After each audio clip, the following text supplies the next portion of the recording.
বাংলাদেশের ঐতিহ্যবাহী জেলা গাইবান্ধা গোবিন্দগঞ্জ থানার অন্তর্গত গোলাপবাগ দারুল ফরকান ট্রাস্টের উদ্যোগে গোবিন্দগঞ্জ সরকারি হাই স্কুল ময়দানে তাফসীরুল কোরআন মাহফিলের স্বনামধন্য সভাপতি গোলাপবাগ দারুল ফরকান ট্রাস্টের সভাপতি জনাব মোহাম্মদ নুরউদ্দিন নুরুন নবী প্রধান আদালাল্লাহু আমরাহু ওয়া বারাকাল্লাহু ফি হায়াতি বলেন আমিন।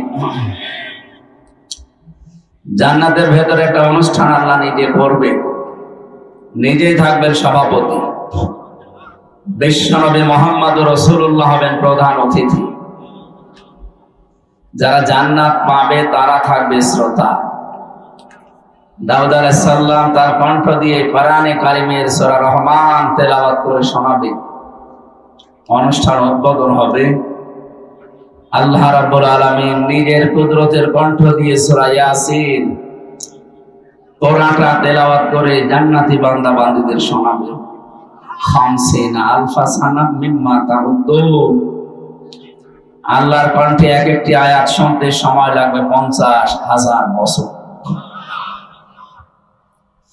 জান্নাতের যত নিয়ামত আছে মানুষ সব ভুলে যাবে। ওই অনুষ্ঠানের শ্রোতা হিসাবে আল্লাহ আজকের সভাপতি নুরুন নবী প্রধানকে যেন একটু জায়গা করে দেন। ও সভাপতি কোনটা?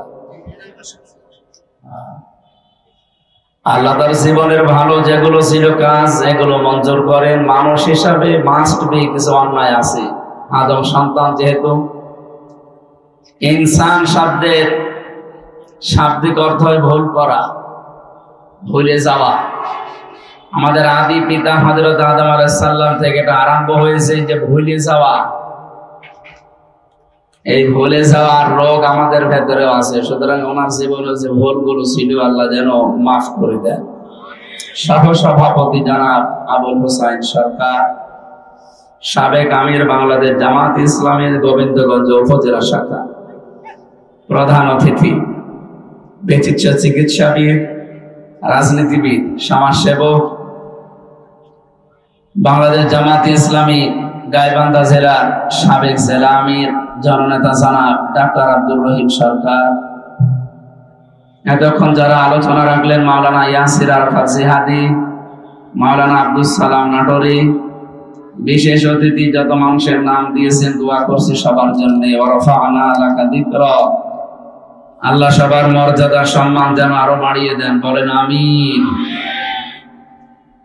মঞ্চে বসা সম্মানিত ব্যক্তিবর্গ, সামনে বসা মুসলমান ভাইরা, পর্দার আড়ালের সম্মানিতা মা এবং বোনেরা, এটা যেহেতু গোবিন্দগঞ্জ একটা পুরাতন ঐতিহ্যবাহী হাই স্কুল, শিক্ষক শিক্ষিকা মন্ডলী, প্রশাসনের যে ভাইগুলো আছেন, বিশেষ করে ট্রাফিকের দায়িত্বে যারা নিয়োজিত আছেন, দল মত জাতি বর্ণ ধর্ম নির্বিশেষে আজকের এই অনুষ্ঠান, এটা কি শুধু মুসলমানদের না? হাদা বায়ানুল লিন্নাস হুদাল লিন্নাস। মানুষ পদবাচ্চে যারা বিবেচিত তাদের জন্য আজকের এই অনুষ্ঠান। আমাদের জীবনে যত কাজ আছে সবচাইতে ভালো কাজ আল্লাহর নিকটে কোরআনে কারিমের অনুষ্ঠান। যদি এখান থেকে শিক্ষা নিতে পারি যে আল্লাহ আমাদেরকে নিয়ে এসেছেন অল্প কিছু সময়ের জন্য কোরআন শুনতে, খুশি হয়ে বলছে আলহামদুলিল্লাহ। দরুদ আর সালাম পড়ছি আমাদের নবী মুহাম্মদুর রাসূলুল্লাহ সাল্লাল্লাহু আলাইহি ওয়াসাল্লামের প্রতি, যাকে আদর্শ পেয়ে আমরা খুশি। অনেকে এখনো পর্যন্ত খুশি হতে পারেনি। বিষয়টা প্রাসঙ্গিক, এই জন্য আমি নিয়ে আসলাম। বাংলাদেশে বহু মানুষ এমন আছে তারা আল্লাহর কথা বললে নামাজ, রোজা, হজ, যাকাত, এই যে 4টার কথা বললাম, এগুলো বিধান কার? এগুলো সব হুকুম আল্লাহ দিয়েছে, মানুষ পালন করতে রাজি আছে। কথা বললে তো সমস্যা ভাই। যেভাবে দাঁড়িয়ে আছেন, বসে আছেন, শুনতে পারলেই হবে। শোনেন কি বলছি। এই দেশে যেহেতু এই রোগটা আছে, এই জন্য আমি বাঁচাতে চাই আপনাদেরকে। রোগের ঔষধ দরকার, ঠিক মতো ঔষধ না পড়লে রোগ ভালো হবে না। ফেরাউনের জীবনে পড়েছি, তাফসীরে কাবীরের ভেতরে আছে, তাবারির ভেতরে আছে, বিশাল জীবনী লেখা আছে। মুফাসসিরিন ইকরাম লিখেছেন ওর জীবনীতে শেষ সময়ে আল্লাহর স্বীকৃতি দিয়েছে। ও বলেছিল আন্নাহু লা ইলাহা ইল্লাল্লাযী আমানাত বিহি বানু ইসরাঈল ওয়া আনা মিনাল মুসলিমিন। আমি ঈমান আনলাম ওই আল্লাহর উপরে, যে আল্লাহর উপরে ঈমান এনেছে বনি ইসরাঈলরা, আমি তো মুসলমান। দেখেছেন শেষ পর্যন্ত বলেছে ওয়া আনা মিনাল মুসলিমিন, আমি মুসলমান।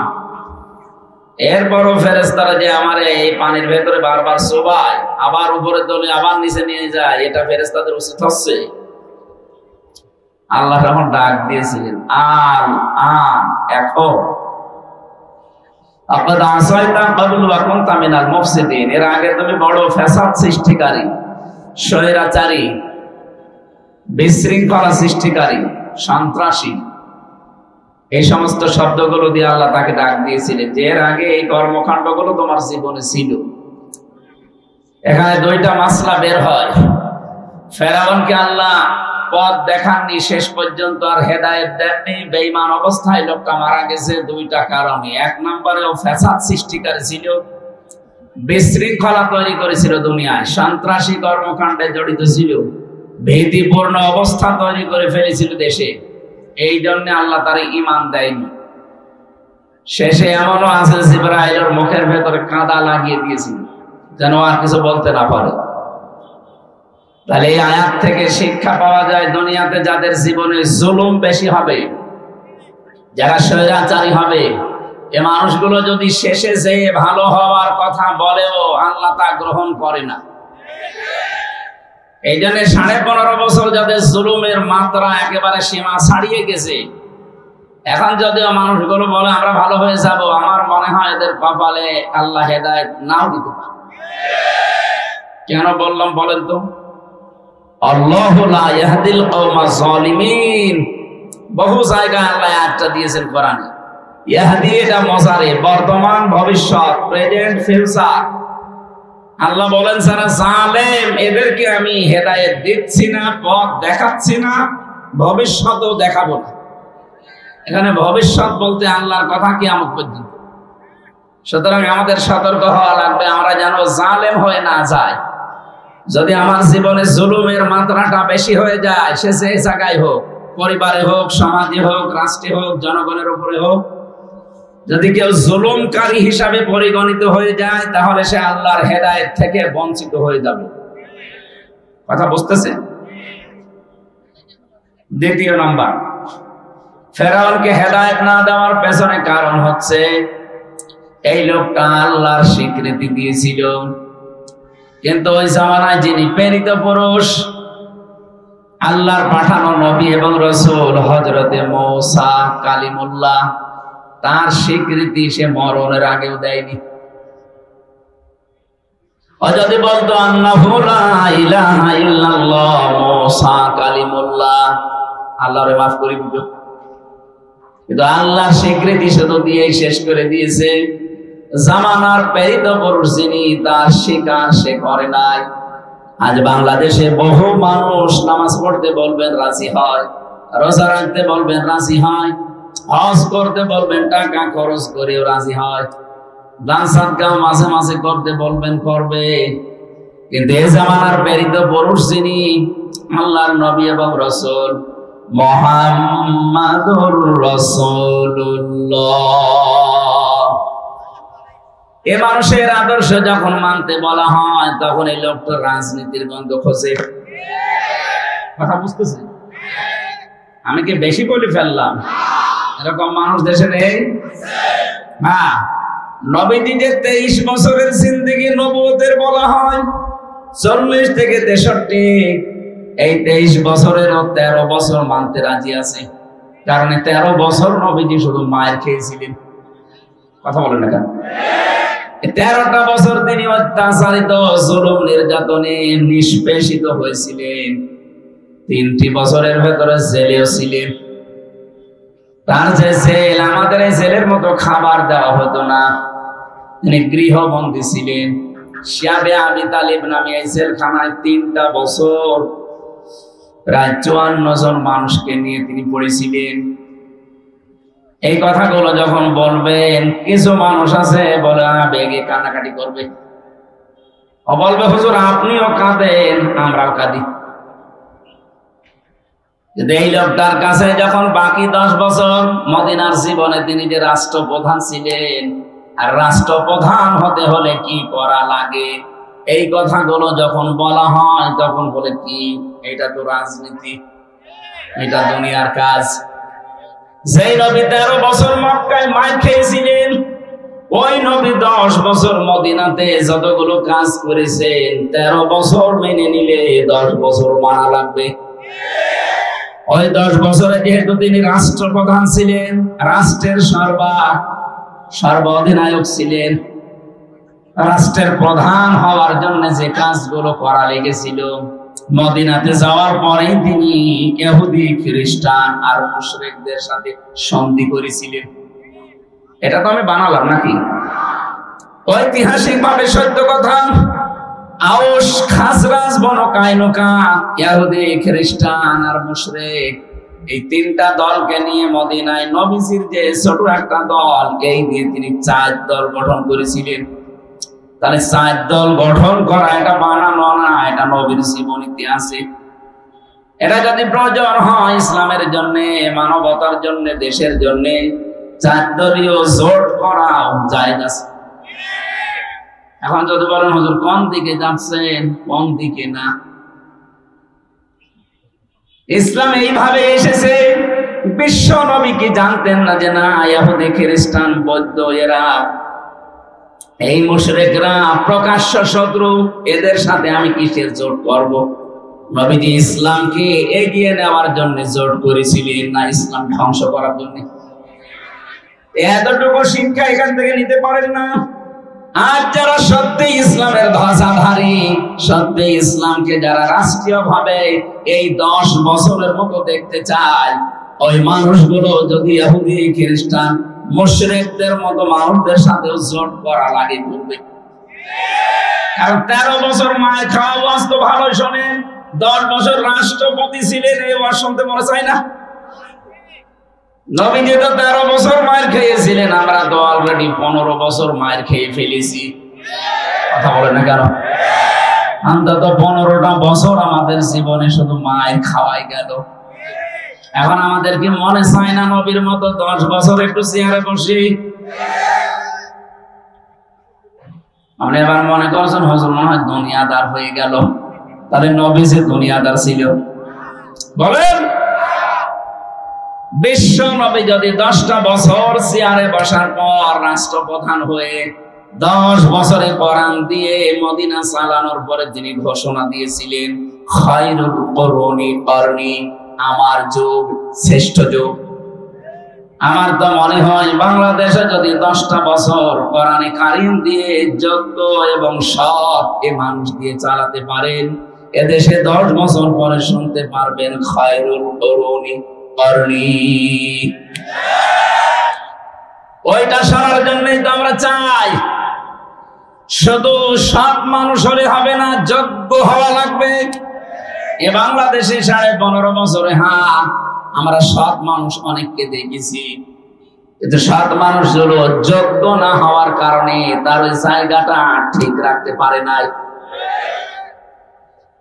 আমি ঝিনাইদহ এক জায়গায় একটিও তার বাড়িতে গিয়েছিলাম নাস্তা করার জন্য। মানে চা দেওয়ার পরে এমন একটা ফ্রিজে চা দিয়েছে, নিচে ভাঙা। আমি দেখে হেসে ফেলেছি। তো জ্ঞানী মানুষ বুঝে ফেলেছে, বলে হুজুর কেন হাসেন? আমি জানি। আমি একটা টিয়নো ওসির উপরে আমার মান একটা থানায়, ওসি পর্যন্ত আমার স্যার বলে ডাকে। এত বড় একটা থানার দায়িত্বে আমি আছি, আর আমি আপনাকে চা দিলাম ফ্রিজ ভাঙা, এই জন্য আপনি হাসেন। গতকালকে সকাল 11টার দিকে আমার কাছে 8 লাখ টাকা এসেছিল, শুধু একটা সই করলেই দিয়ে দিত। আমি দেইনি। লোকটা সৎ কিনা, আর আসতে বলেন। কিন্তু সৎ থাকার পরও ঝিনাইদার ওই জায়গাটা দুর্নীতি মুক্ত করা তার একার জন্য সম্ভব হয়নি, কারণ আশেপাশে যা আছে সবই অসৎ, সবই চরিত্রহীন। উনি বলছিল, আমি এটা না নেওয়ার কারণে হয়তো ব্যক্তিগতভাবে শান্তিতে আছি, আমি যে হারামটা নেইনি, হারামটা নিলে এরকম পিরিচ একটা না 1000টা পিরিচ আমি আজকে নিয়ে আসতে পারতাম। কিন্তু এই হারাম কাজটা ছেড়ে দিয়ে আমার পরিবারে, আমার ছেলে মেয়ে, আমার স্ত্রী, এর ভেতরে একটা আলাদা শান্তি আল্লাহ আমাকে দিয়েছে, যেটা হারাম ইনকাম করলে পাওয়া যায় না। কথা বুঝেছেন? তাহলে হারাম ইনকামে আপনার পরিবারের সদস্যগুলো পর্যন্ত, পরবর্তী প্রজন্ম যারা আসবে তাদের ভেতরে প্রভাব পড়ে, ওরা পর্যন্ত চরিত্র থেকে চরিত্রহীন হয়ে যায়। এখানে আশা করছি এদের সুখে শান্তিতে রাখার জন্য যারা হারাম ইনকামের দিকে পা বাড়ান, আপনি থামবেন। কারণ হারামকে আল্লাহ ধ্বংস করেন, জায়েজকে আল্লাহ, বৈধকে আল্লাহ বৃদ্ধি করে দেন। ইয়ামাহাকুল্লাহুর রিবা ওয়া ইউরবিস সাদাকাত। আল্লাহ পাক বলেন, এই পৃথিবীতে যত সাদকা আছে, বৈধ জিনিস আছে, এগুলো আমি দিনের পরে দিন বরকত দিতে থাকি, বৈধ করি, বৃদ্ধি করি। আর যত হারাম কাজ আছে, অবৈধ জিনিস আছে, সুদ আছে, এগুলো ধ্বংস করি। এই 15.5 বছরে যারা বৈধ অবৈধ দেখা দেখি নেই, বাবা শাহজালাল সব হালাল, এভাবে করে যারা সম্পদের পাহাড় তৈরি করেছিলেন, কি হলো আপনার সম্পদ বলেন তো? কোথায় আপনি এখন? আগস্টের 5 তারিখের পরে ঢাকার রাজপথে 8 কোটি, 10 কোটি, 15 কোটি টাকা দামের গাড়ি রাস্তায় পড়ে আছে, মালিক নেই। মালিক অবশ্যই আছে, পরিচয় দেওয়ার মতো কায়দা নেই। কথা বলে না কেন? কারণ মালিক যদি বলে এটা আমার, বলবে এর কাগজপত্র কই? 15 কোটি টাকাতে একটা গাড়ি কিনতে হলে যেটা দেওয়া লাগে রাষ্ট্রকে, ওইটা দিয়েছিস। ক্ষমতা ছিল, পারে গাড়ি ঢুকিয়েছিস। এই জন্য পরিচয় দিতে চাই না, আর জানে ওখানে গেলে বিপদ আরো বাড়বে। ও গাড়ি যাচ্ছে, যাক। কি হলো আপনার এই টাকা? 15 কোটি। একটা মানুষের সারাটা জীবন চলে যাওয়ার কথা। আপনি বৈধভাবে অবশ্যই এটা কেনেননি, অবশ্যই এটা কিনতে গিয়ে আপনি অবৈধ পথ বেছে নিয়েছিলেন। কিন্তু যারা বৈধ পথে ছিল তাদেরকে বহু জায়গা থেকে বঞ্চিত করার পরেও এই মানুষগুলো এই 15.5 বছর পরে এখনো মাথা খাড়া করে দাঁড়িয়ে আছে। আমি আশা করবো এখান থেকে আপনি শিক্ষা নেবেন। যে কটা বোঝানোর জন্য পর্যন্ত আসলাম, এই পৃথিবীতে আপনি নামাজ রোজার মতো আল্লাহর বিধান যেভাবে মানেন, রাসূলুল্লাহ এই জামানার প্রেরিত পুরুষ, তাকে শুধু 13 বছর না 23 বছরই আপনাকে মানা লাগবে। 13 বছর মানতে আপনার আপত্তি নেই, আমিও জানি। 10 বছর মানতে আপত্তি আছে, কারণ এই জায়গায় গেলে আপনার অনেক কিছু হাত ছাড়া হওয়া লাগতে পারে। এই 10 বছরের ভেতরে বিশ্বনবী মাত্র 8 বছর রোজা রেখেছিলেন। কয় বছর বলেন? এই 8টা বছরে তাও ফরজ রোজা তিনি 2টা অলরেডি ছেড়ে দিয়েছিলেন। একটা বদরের ময়দানে 17 রমজান, আর মক্কা বিজয়ের দিন 18 রমজান। 2টা রোজা তিনি ফরজ রোজা ছেড়ে দিলেন। অথবা ইচ্ছাকৃত ভাবে কেউ ফরজ রোজা বাদ দিয়ে দিলে, কেউ ভেঙে ফেললে, তার 2 মাস একাধারে 60টা রোজা করা লাগে। কথা বুঝতেছি? 59টা করার পরে যদি আপনি একটা বাদ দেন, আবার 2 মাস করা লাগবে। আবার 59টা করার পরে যদি একটা বাদ দেন, আবার 60টা করা লাগবে। কত কঠিন বিধান রোজার! অথচ ইসলাম কায়েমের জন্য বিশ্ব নবী 2টা ফরজ রোজা পর্যন্ত বাদ দিয়ে দিয়েছিলেন। নবীজি ইসলাম ধ্বংস করার জন্য রোজা বাদ দিলেন, না ইসলাম এগিয়ে নেওয়ার জন্য? আজ যদি এরকম পরিস্থিতি আসে, ইসলামকে এগিয়ে নেওয়ার জন্য রোজার মতো ফরজ বিধানও বাদ দেওয়া লাগে, মুসলমান তাই করবে। এটা নবীর পন্থা। বিশ্ব নবী এই 10 বছরে তিনি 17 ওয়াক্ত ফরজ নামাজ বাদ দিয়ে দিয়েছিলেন। খন্দকের যুদ্ধে 4 ওয়াক্ত নামাজ তিনি বাদ দিয়েছেন। তিনি যেটা করলেন সেটাকে আন্দাজে করেছেন না আল্লাহর ইশারা ছিল? বলেন বলেন। আজ বাংলাদেশে যদি ইসলাম কায়েমের জন্য ইসলামী আন্দোলন করতে গিয়ে ফরজ নামাজও বাদ দেওয়া লাগে, জায়েজ আছে? আর আসতে বলেন। আমরা যারা 13 বছর মানতে রাজি, বাকি 10 বছরের কথা বললে রাজনীতি মনে করেন, দুনিয়ার কাজ মনে করেন, আল্লাহর কসম আপনার মরণ হবে ফেরাউনের মতো। আমি আপনাকে বাঁচার জন্য এটা বললাম, এখন আপনি কি করবেন ভাবেন। ওই জামানার প্রেরিত পুরুষ ছিল হযরত মূসা, এখনকার যিনি প্রেরিত পুরুষ কিয়ামত পর্যন্ত নবী আর রাসূল তিনি মুহাম্মাদুর। জবান খুলে বলেন মুহাম্মাদুর। আল্লাহ আমাদেরকে সহজ কথাটা সহজে মেনে নেওয়ার তৌফিক দেন, বলেন আমিন। আমি জানি অনেক মানুষ এখন এই সেন্সে ফিরে আসে নাই, এরা নামাজ পড়া, রোজা রাখা, হজ করা, দান সাদকা করতে রাজি আছে। রাসূলের যে আদর্শ, উনি যা করেছেন ইসলামের জন্য, ইসলাম ধ্বংসের জন্য না, ইসলামকে আরো এগিয়ে নেওয়ার জন্য। এই কথা বলতে গেলে তখন আপনি দুনিয়ার কাজ মনে করেন, রাজনীতি মনে করেন, দলীয় কাজ মনে করেন। কেন? আপনার চাইতে ইসলাম আমার বোঝা কম আছে নাকি? এই জন্য যারা একামতে দিনের দায়িত্ব সত্যিকার অর্থে পালন করে, মানুষগুলো বুঝে শুনে এই কাজ করে। তারা যদি নামাজ কাজা করে ইসলাম কায়েমের জন্য, রোজা বাদ দেয় ইসলাম কায়েমের জন্য, যদি জট করে ইসলাম কায়েমের জন্য। এক কথা বলেন না কেন? কারণ ভালো করে আমরা জানি ইসলাম যদি এদেশে কায়েম হয়, কোরআনে কারীম যদি এদেশে ইজহার করা যায়, ইজহার মানে বিজয় করা, প্রতিষ্ঠিত করা, দাঁড় করানো। মান করাল কোরআনা ফাস্তাজহারাহু, যে ব্যক্তি কোরআন পড়ে আর কোরআনকে বিজয় করার জন্য চিন্তা ভাবনা করে, চেষ্টা চালায়, ফাহাল্লা হালালাহু ওয়া হারামা হারামাহু, এর ভেতরে হালালকে হালাল জেনে মেনে নেয়, হারামকে হারাম জেনে ছেড়ে দেয়, আদখালাহুল্লাহুল জান্নাহ, আল্লাহ তাকে জান্নাতে দিয়ে দিয়েছে। না আপনি সুবহানাল্লাহ বলেন মানে? আমার প্রশ্ন হচ্ছে আদখালা ইদখিলু, এটা মুজারে না মাজি? এটা মাজি, অতীতের শব্দ।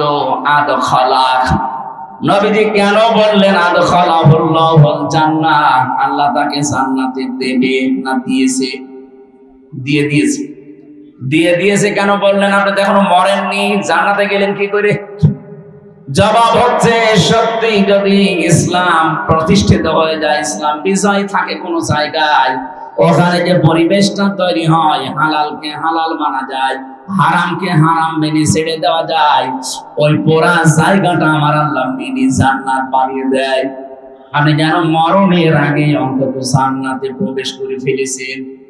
আমরা তো এইটাই চাই, কথা বলে না কেন? এটা যদি আপনার কাছে রাজনীতি মনে হয়, আল্লাহর কসম হয় এটাই রাজনীতি। আমি তো এমন একটা পরিবার, সমাজ, রাষ্ট্র চাই যেখানে হালালকে হালাল জানার পরে মেনে নেওয়া যায়, যেখানে হারামকে হারাম জানার পরে ছেড়ে দেওয়া যায়। সেরকম পরিবেশ এখনো বাংলাদেশে কায়েম হয়েছে না। এদেশে বহু জায়গা আছে হারাম জানার পরও আমাকে হারাম কাজে বাধ্য করা হয়, হালাল জানার পরও আমি আঁকড়িয়ে ধরতে পারি না, আমার ছেড়ে দেওয়া লাগে। নাকি নেই? বলেন। এই যে অর্থনীতি বিভাগের দিকে তাকান, আজ কত ব্যাংকিং ব্যবস্থা দেশে কাজ করছে, শুধু যাকাত ভিত্তিক অর্থনীতি দেশে না থাকার কারণে। এটা যদি রাষ্ট্রীয় ভাবে কায়েম থাকতো, যাকাত, আল্লাহর কসম, সুদ ভিত্তিক যত ব্যাংক সব বন্ধ হয়ে যেত। এটা নিয়ে আমাদের কোনো মাথা ব্যথাও নেই, কোনো চিন্তা ভাবনাও নেই। অনেকেই মনে করি আছি এ আর কি, এ তো দুনিয়ার কাজ। কে বলিস আপনাকে? 1 টাকা সুদের সাথে যদি কেউ জড়িত হয়ে যায়, ও যেন নিজের আপন মায়ের সাথে জেনা করে। আপনি টের পাচ্ছেন কি বললাম? এটা ঘৃণিত কাজ। যত খারাপ চরিত্রের মানুষ হোক, নিজের মায়ের সাথে জেনা করা মানুষ আমি আজ পর্যন্ত পাইনি। পেয়েছে? অথচ অহরহ আমরা অনেক নামাজি মুসল্লি হাসি পর্যন্ত এই কাজে এখন জড়িত। জানি না, না জেনে হয়তো জড়িত হয়, অথবা জেনে অনেকে করছে। এই যে টাকা ছেড়ে রাখে যারা, টাকা আসে মাসে মাসে 1000 টাকা দিলে 1200 টাকা করে পায়, 200 টাকা লাভ। মনে হয়তো লাভ মনে করে, ইন্টারেস্ট মনে করে নিচ্ছে, অথচ এটা সুদ।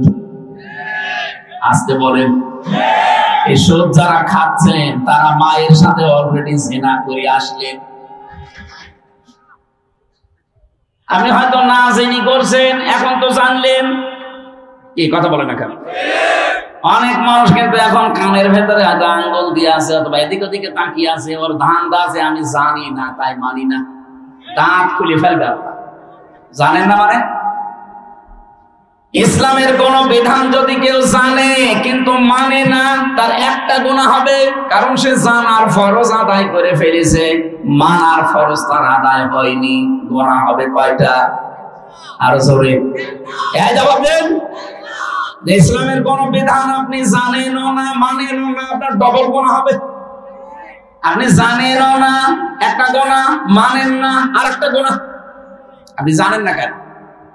সুতরাং আজকে তো অলরেডি যেভাবে হোক, কানে আঙ্গুল দিয়ে হোক, এদিকে ওদিকে তাকিয়ে হোক, বুঝে শুনে ফেলেছেন যে টাকা ছেড়ে রাখে। জানেন না? অন্তত এখন তো জানলেন। এটা জানার পরে তো এখন বিশ্বাস করতে পারেন নবীর এই কথা আছে, মায়ের সাথে কিন্তু জিনা করার গুনাহ উঠতেছে আমলনামায়। আপনি না খেয়ে মরে যান, তাও এই কাজে এখন থেকে আর থাকা যাবে না। এই যে গোবিন্দগঞ্জ বাজারে বহু দোকানদার আছে, নামাজও পড়ে, রোজাও রাখে, হজও করে এসেছে, অথচ দোকানে দোকানে টাকা ছেড়ে রেখেছে, মাসে মাসে 200 টাকা করে লাভ হয়। এটা ছেড়ে দেওয়া লাগবে। কারা কারা সত্যি ছেড়ে দেবেন হাত তোলেন তো। এত মানুষ সুদ খায় এলাকায়,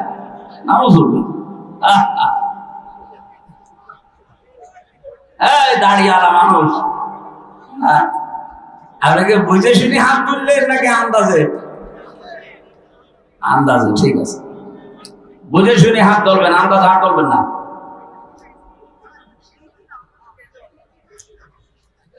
এই জন্য এমন একটা রাষ্ট্র, এমন একটা বিধান আমরা দেশে চালু করতে চাচ্ছি যেখানে হালাল হালাল জানার পরে মেনে নেওয়া যায়, হারামকে হারাম মেনে ছেড়ে দেওয়া যায়। আল্লাহর নবী বলেন, এরকম পরিবেশ যদি কায়েম হয়ে যায়, আদখালাহুল্লাহুল জান্নাহ, ওই দেশটা একটা জান্নাত হয়ে যাবে। তুমি মনে করবা মরণের আগে আমি জান্নাতে আছি। আশাফাআহু ফি আশারাতিন মিন আহলি বাইতিহি কুল্লুহুম কাদ ওয়াজাবাত লাহুন নার। তোমার শাফায়াত গ্রহণ করা হবে এমন 10টা মানুষের পক্ষে যাদেরকে আল্লাহ জাহান্নামে দেবে, ফাইনাল হয়ে গিয়েছিল। এমন মানুষের পক্ষে সুপারিশ করে আপনি জান্নাতে নিয়ে আসতে পারবেন। এখানে আলেম যারা আছেন তাদেরকে বলছি, আপনাকে জাহান্নামে দিয়ে দেওয়ার পরে ওখান থেকে আল্লাহ বের করে নিয়ে আসবে, এই কথায় হাদিসের ভাষায় নেই। আশাফাআহু ফি আশারাতিন মিন আহলি বাইতিহি কুল্লুহুম ক্বাদ ওয়াজাবাত লাহুন নার। যাদের উপরে জাহান্নাম ওয়াজিব হয়ে গিয়েছিল, যে জাহান্নামে তারা যাবে, কিন্তু এরকম মানুষকে আপনি সুপারিশ করে ওই জায়গা থেকে ফেরত নিয়ে আসতে পারবেন। আমরা অনেকে এই হাদিসটা বলার পরে বলি যারা জাহান্নামে চলে গেছে, এমন 10 জন মানুষকে আপনি নিয়ে আসতে পারবেন না, এই কথা এই জায়গায় নেই। আমি আলেমদেরকে আরো বলছি, এই হাদিসটার শেষ যে শব্দগুলো আছে এগুলো নিয়ে আরো চিন্তা ভাবনা করবেন, কারণ হাজারো মানুষ এই ধান্দায় আছে, সুদ খায়, জিনা করে, ঘুষ খায় আর যাই করে, জাহান্নামে যদি আল্লাহ দেয়ও নাই 10 বছর থাকবো, এরপরে তো আল্লাহ বের করে দেবে। 20 বছর তাই জাহান্নামে থাকলাম, যখন আল্লাহ বের করে দেবে ওই সময় একবারে হাউসে কাউসারের পানি দিয়ে গোসল করে আগে যে হামজা ছিলাম ওই রকম হামজা হয়ে যাব। তাহলে জীবনে গুনাহ ছাড়বে? বলেন। কোরআনে কারিমে বহু জায়গায় আছে, যদি আপনি ইচ্ছা করে কোন গুনার কাছে আঞ্জাম দেন, জানেন যে এটা কবিরা গুনাহ, যেমন মানুষ হত্যা করা। মানুষ হত্যা করা কি গুনাহ? আরো জোরে বলেন। ওমাইয়াকুতুল মুমিনাম মুতাআম্মিদান ফাজাযাউহু জাহান্নাম।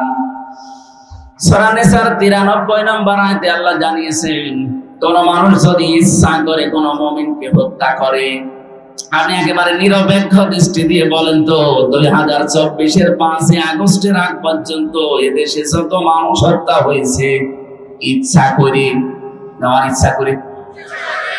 অনিচ্ছায় দুই একটা মরতে পারে, ইচ্ছা করে সবগুলো। কেউ হয়তো ক্ষমতায় টিকে থাকার জন্য, আর কেউ হয়তো ক্ষমতায় কাউকে টিকিয়ে রাখার জন্য। বৈধ অবৈধ দেখেননি, আদালত কর্তৃক কোন সার্টিফিকেট আপনার হাতে নেই যে তাকে মেরে ফেলো, অথচ আপনি মেরে ফেললেন।